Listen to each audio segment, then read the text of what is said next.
నేటి వైశిష్ట్యం. ఈ రోజు యొక్క విశిష్టత ఏంటంటే ఇది మనకి యొక్క శ్రావణ మాసంలో ఈ యొక్క కృష్ణపక్షంలో వచ్చిన చవితి. అంటే దీన్ని మనం ఏమని చెప్తామంటే సంకష్టహర చవితి అంటాం. సంకష్టహర చవితులు కూడా మన సంవత్సరంలో మనకి ప్రతి నెల ఒకటి వస్తూ ఉంటుందంటే మనకి ఈ యొక్క కృష్ణపక్షంలో 4వ రోజున ఈ యొక్క సంకష్టహర చవితి రావడం జరుగుతుంది. ఒక్క సంకష్టహర చవితికి ఒక్క పేరు వస్తూ ఉంటుందన్నమాట. ఇలా 12 నెలలు 12 వస్తాయి, 12 సంకష్టహర చవితులు వస్తాయి. ఇదే శ్రావణ మాసంలో మనకి వచ్చిన సంకష్టహర చవితి. పైగా దీని యొక్క ఇంకొక విశేషం కూడా ఏంటంటే ఇది మంగళవారంతో కలిపి వచ్చింది. అంగారక సంకష్టహర చవితిగా కూడా దీన్ని చెప్తారు. అది సంకష్టహర చవితి అంటేనే మనం ఏం చెప్తా ఉంటే సంకష్టహర చవితి అంటే సంకటములు, కష్టములు, కష్టాలని తీర్చేది. ఇది దేనికి సంబంధించి? వినాయకుడికి సంబంధించిన దానిగా దీన్ని చెప్తారు. సంకష్టహర చవితుల్లో ప్రధానంగా ఏంటంటే రకరకాల పేర్లు 12 నెలల్లో వచ్చే వాటికి 12 రకాల పేర్లు ఉంటాయి. అంటే విఘ్నహర్త, తర్వాత లంబోదర, తర్వాత ఏకదంత, తర్వాత ఇలా గజానన అనే రకరకాల పేర్లతో వినాయకుడికి సంకష్టహర చవితులు వస్తూ ఉంటాయి. ఇప్పుడు ఈ నెలలో ఇప్పుడు వచ్చిన ఈ సంకష్టహర చవితి పేరును కనుక మనం తీసుకున్నట్లయితే హేరంబ సంకష్టహర చవితిగా దీన్ని మనం చెప్పుకుంటాం. దీని యొక్క విశిష్టత ఏంటి, దీని కథ ఏంటి అన్న విషయాన్ని తెలుసుకునే ముందుగా సంకష్టహర చవితి అనేది వినాయకుడికి సంబంధించింది. అది ప్రతి నెల ఒకటి వస్తుంది. సంకటములు అంటే కష్టములు, కష్టాలు తీరడానికి వినాయకుడి భక్తులందరూ కూడా దానికి సంబంధించి విశేషంగా ఈ పూజా విధానాలు అలాగే ఆయనకి సంబంధించిన దేవాలయ సందర్శనలు అన్నీ చేస్తూ ఉంటారు. కొందరు 3, కొందరు 11, కొందరు 5, కొందరు సంవత్సరం అంతా కూడా వినాయకుడికి సంబంధించినవి చేసుకుంటూ పెడతారు. అంటే ఈ సంకష్టహర చవితులన్నీ దీనికి సంబంధించిన గణేష్ పురాణం, శృతి కౌస్తుభం మొదలైన పుస్తకాల్లో మొదలైన పురాణాల్లో ఈ యొక్క గణేశుడికి సంబంధించి ఈ యొక్క 12 ఈ యొక్క ఉన్నవన్నీ వాటి యొక్క ఇంపార్టెన్స్ అంతా కూడా చెప్పడం జరిగింది. ఇక్కడ ఏంటంటే వినాయకుడికి సంబంధించి వినాయకుడి ఆరాధన, ఎదురవుతున్న కష్టాలను అధిగమించటం, అలాగే మనం సాధారణంగా ఏ పని చేసినా కూడా ఏదన్నా విద్యకు సంబంధించి కానీ లేకపోతే విద్యతో పాటుగా గృహారంభం, గృహప్రవేశం, శుభకార్యాలు ఏదైనా సరే వ్యాపార వ్యవహారాలు అన్నిటికీ కూడా ముందు వినాయకుడిని పూజించడం అనేది మనకి వస్తున్న సంస్కృతి సంప్రదాయం కనుక ఆ వినాయకుడికి సంబంధించి మనం మామూలుగా వినాయక చవితి చేసుకుంటాం.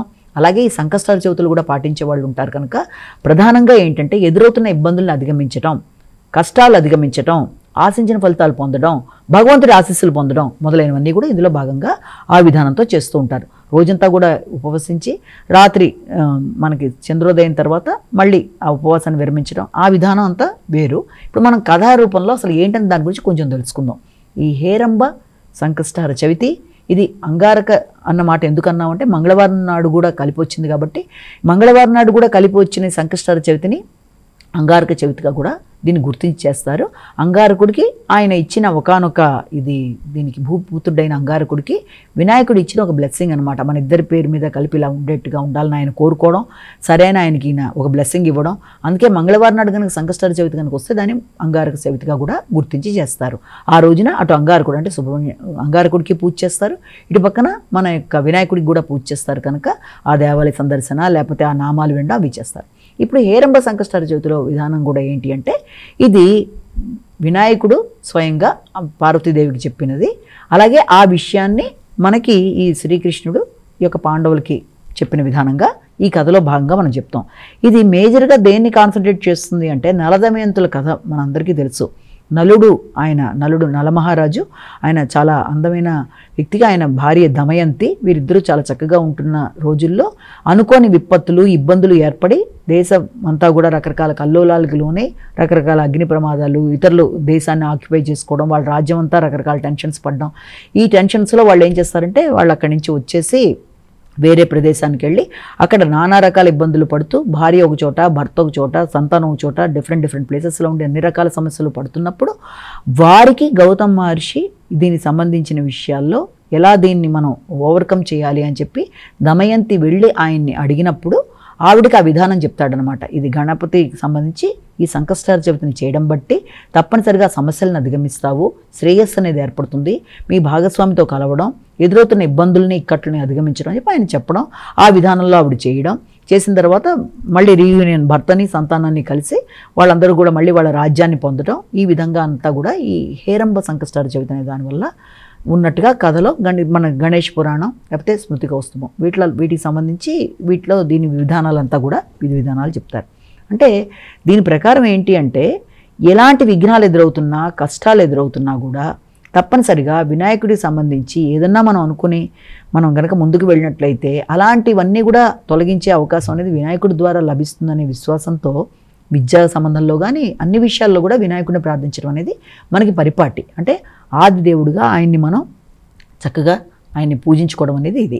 అది కూడా ఈ శ్రావణ మాసంలో వచ్చింది కాబట్టి, అది కూడా సంకష్టార చవితితో కూడిన అంగారకుడికి సంబంధించింది కూడా కలిపి ఉంది కాబట్టి ఇది చాలా విశేషమైన రోజుగా చెప్తారు. కాబట్టి ఈ రోజున గణేశుడిని పూజించడం బట్టి ఎలాంటి సమస్యలైనా అధిగమించవచ్చు అన్నది ఇది. ఈ నలదమయంతులు వాళ్ళకి ఎదుర్కొన్న కష్టాలు, దానికి సంబంధించిన కథా విధానం ఇదంతా కూడా విఘ్నేశ్వరుడు అమ్మవారికి చెప్పడం అనేది, దాంట్లో పూజా విధానాలు, ఈ ఎలాగా పూజించాలన్న విషయం అంతా కూడా ఆయన ఆవిడికి చెప్పడం అనేది జరిగింది. కాబట్టి ఎవరైనా సరే వినాయకుడిని అమితంగా ఆరాధించే వాళ్ళందరూ కూడా సంకష్టార చవితిని ప్రతి నెల చేస్తూ పెడతారు. అవకాశం లేని వాళ్ళు దానికి తగిన విధంగా కథని విన్నా కూడా అది చాలా మంచి ఫలితాలు ఇస్తుంది కనుక ఆ విధంగా వినాయకుడిని పూజించడం అనేది అది చాలా మంచిది. పైగా ఇంకా ఏంటంటే ఈ రోజున మనకి శ్రావణ మంగళవారం, అలాగే అంగారక చవితి, అలాగే సంకష్టార చవితి, ఇన్ని రకాల కలిసి ఉన్నాయి కాబట్టి చాలా విశేషమైన రోజుగా మనం భావించి అటు అమ్మవారిని, ఇటు వినాయకుడిని, ఇటు సుబ్రహ్మణ్య స్వామిని అందరికీ సంబంధించిన రోజుగా మనం పూజ చేసుకుంటూ వెళ్ళి దేవాలయ సందర్శన చేయగలిగిన అది అమితమైన శక్తిని ప్రసాదిస్తుందని మనం గమనించాలి. నమస్కారం. వీక్షించారు కదండి, ఇది ఈనాటి మన శుభదినం కార్యక్రమం. మరో కార్యక్రమంతో మళ్ళీ కలుసుకుందాం. అంతవరకు సెలవు. నమస్కారం.